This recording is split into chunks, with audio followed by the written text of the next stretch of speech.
Shalom jemaat yang dikasihi Tuhan Yesus Kristus. Sebelum kita istirahat malam ini, saya mengajak kita untuk merenungkan satu ayat dari ucapan Tuhan Yesus dalam doa Bapa kami. Matius 6 ayat 13, dan janganlah membawa kami ke dalam pencobaan.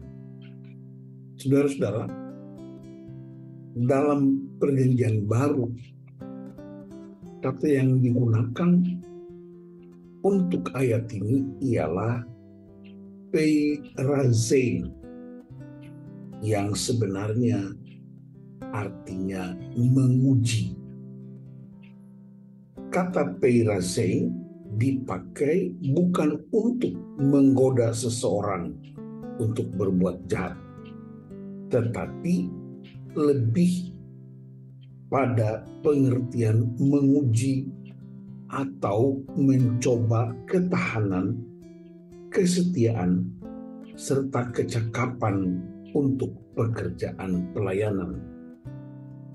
Kita ingat di Alkitab, dalam Kejadian 22 ayat 1, Abraham diuji atau dicoba Tuhan untuk menyerahkan anaknya yang tunggal, yaitu Ishak.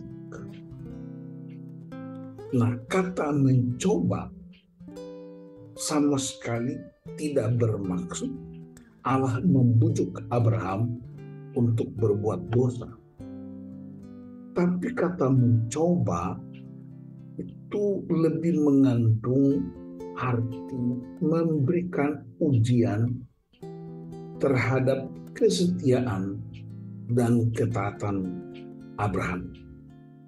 Nah, dalam pengertian itu kita ingat peristiwa Tuhan Yesus. Dalam Matius 4 ayat 1, maka Yesus dibawa oleh Roh ke padang gurun untuk dicobai iblis. Kata dicobai kita pahami bukan dibujuk untuk berbuat dosa. Kalau itu pengertiannya, maka seolah-olah Roh Kudus bekerja sama dengan iblis untuk mencobai Yesus berbuat dosa. Tetapi yang benar ialah Roh Kudus membawa Yesus ke padang gurun untuk menampilkan kekuatannya, kesetiaannya, ketaatannya, karakternya, dan kemuliaannya. Dan karena itu, saudara-saudara, pencobaan bukanlah dimaksudkan agar kita jatuh, tetapi pencobaan itu dimaksudkan agar kita menjadi orang-orang yang lebih kuat dan lebih baik. Pencobaan tidak dimaksudkan untuk menjadi orang-orang berdosa, tetapi sebaliknya kita menjadi lebih baik. Tujuan utama pencobaan supaya kita lebih kuat dan lebih baik. Pertanyaannya, kenapa harus berhadapan dengan iblis? Karena saudara-saudara, iblis itu musuh kita. Seseorang yang jahat itu dikategorikan sebagai perbuatan iblis. Itulah sebabnya dalam ayat lanjutannya dia berkata, tetapi lepaskanlah kami daripada yang jahat. Jahat itu berhubungan dengan gelap, jahat itu berhubungan dengan setan atau iblis. Dan setan atau iblis pekerjaannya selalu menginginkan kejatuhan.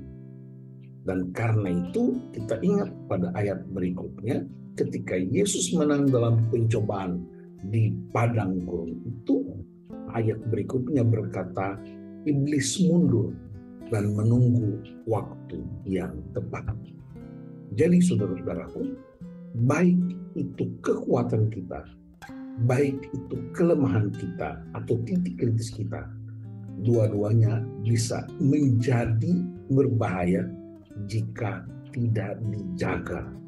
Karena itu mari kita jaga baik potensi-potensi yang ada dalam diri kita maupun kesadaran titik-titik kritis kita harus kita jaga dengan kuasa firman Allah sehingga kita tidak mudah jatuh. Yesus mengajarkan doa ini kepada murid-muridnya, jangan membawa kami ke dalam pencobaan.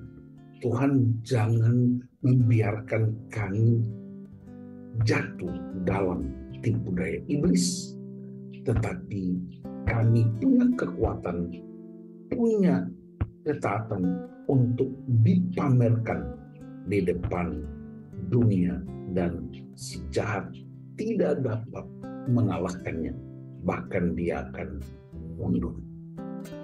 Kiranya ayat ini menolong kita untuk terus tetap setia dengan potensi, dengan keyakinan kita, dengan harga yang kita miliki, yaitu Tuhan Yesus Kristus. Dicobai berarti bisa dari dalam, bisa dari luar. Dari luar bisa kita lihat, dari dalam tidak bisa kita lihat. Dari dalam itu disebut dengan istilah keinginan mata, keinginan daging. Ketika kita hidup dalam kebenaran firman, percaya kepada Tuhan Yesus Kristus, maka kita akan diuji untuk memasuki level-level berikutnya. Dan saya berdoa supaya kita tetap kuat, kita tetap tekun, kita tetap berpegang teguh pada pengharapan kita, sehingga kita akan terus memasuki level-level baru untuk memuliakan Tuhan. Tuhan Yesus memberkati saudara-saudara. Haleluya. Amin.